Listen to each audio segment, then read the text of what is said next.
Okay, this video is about the 7 imperatives summary that I have put together. And so what I'm going to do is just give you a high-level overview of each of those imperatives, but you need to go back and take a look, spend a little time with each one of those just to have a better feel for what each item is about. So basically what we're talking about is there are 7 imperatives that move from purpose, vision, to actual execution. And so what we have here is, first of all, of course, the family vision, their goals, that would be purpose. We then have a framework that we're establishing. There need to be some parameters that are set in terms of the risk, the types of guardrails that we need to have in place with respect to risk in the marketplace, the type of exposure the family may be expected to take on or may desire to take on or not take on over time. There will be this long-term strategy that needs to be mapped out for the family. They're going to identify who they are, what they plan to accomplish throughout their lives and lives of future generations potentially, and for society. That's where all that would come through that long-term strategy. Then there would be a documentation of the policy and the tactics that would be used to do that, how we'll accomplish these goals. We establishing here are the goals, and now this is how we'll go about doing that. Then there would be a need to have a way to determine whether this is actually being met. Monitoring of advisors, looking at results, measuring results. So that would be kind of another step involved in the process. And also then we'll take a quick look at the team. Who is involved in putting together this plan and having it executed properly and then followed through on, like the monitoring that needs to take place. And then finally, how to prepare the family, the next generation. How do you bring into the fold children, grandchildren?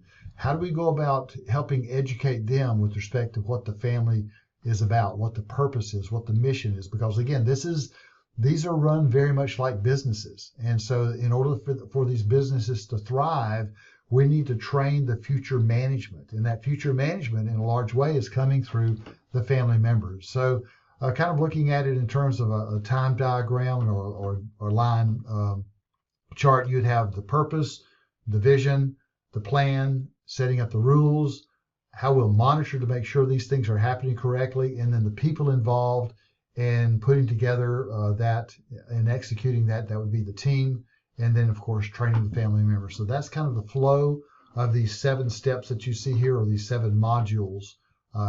So let's go ahead and look at number 1, imperative number 1. So moving to the next slide here, we have the first imperative, establish family vision, values, and goals.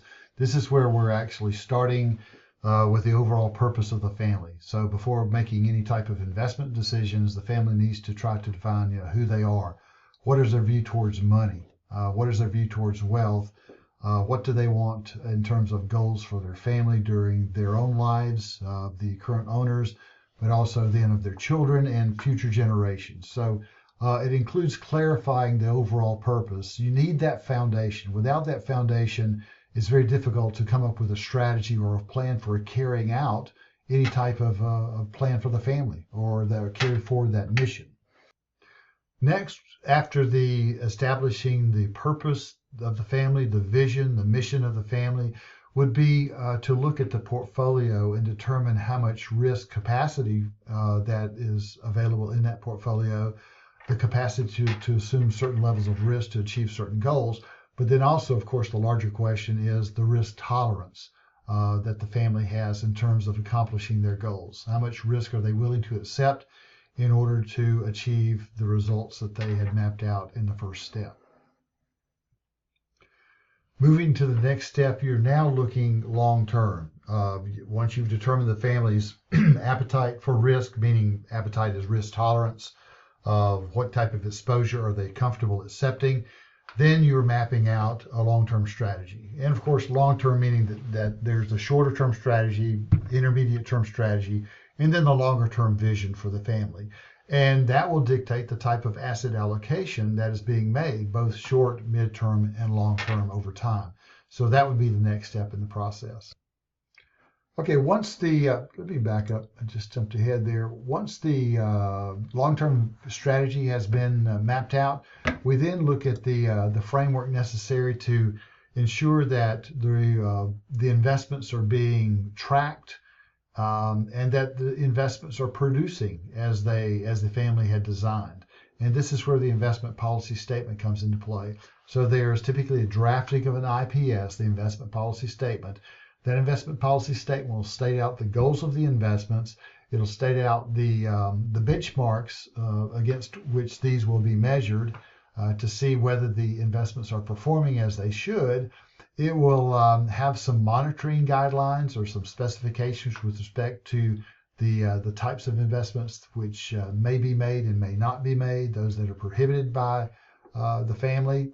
It will have a process for replacing perhaps managers when certain results are not achieved. And so that would be kind of the guiding document. And what the real important role of this document is this.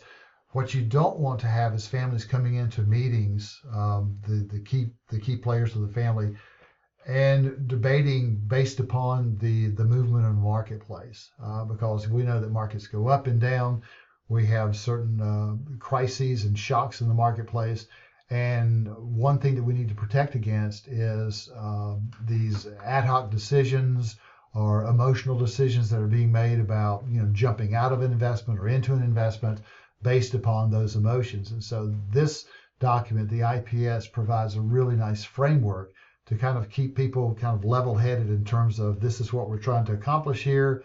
Yes, things are happening out there in the marketplace, but this is a well-designed IPS. Let's stick to this philosophy.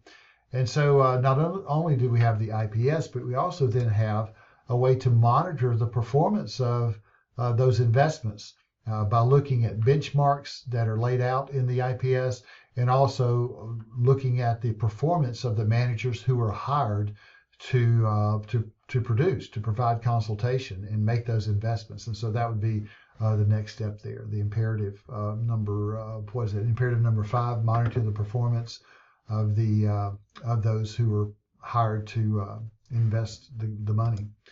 Next, we have the selection of the team. Okay, that's imperative number 6. Selected your trusted advisors.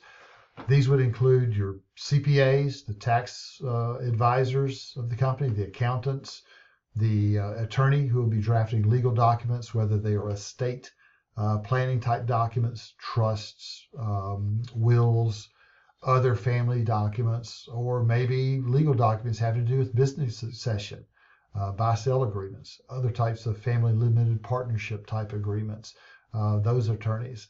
The trustees who may be in charge of the trusts that are being used to handle these funds.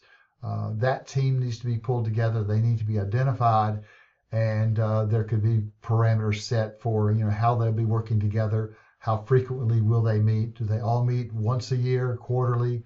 How's that going to be handled? And so that would be imperative number, number 6? Imperative number 6. And then we have the imperative number 7, which has to do with educating the family. And again, this has to do with bringing, just imagine like a business where you have children, grandchildren, there will be marriages, and so people will be coming into the family. Those members or those new members need to understand the family foundation, that family philosophy. What do they stand for? How do they view money? And so educating these members along the way is really important to helping ensure that they understand the history of the family, where the wealth came from, and what the family intends going forward with respect to that wealth. And so there's another document that I've posted online for you to look at there with respect to family education. Okay, so to wrap that up, we have a summary slide here which has the 7 imperatives laid out. Again, the book, Family Wealth Management. I'm sorry this course started too soon to have this actually assigned as a text. I probably would have done that had I had my hands on this at the beginning of the semester. Okay, so that being said, I will wrap up this discussion of the 7 imperatives and would hope that you would go ahead and move on to the remaining files inside this chapter to learn more about those governing documents that are used. So please let me know if you have any questions. Thank you.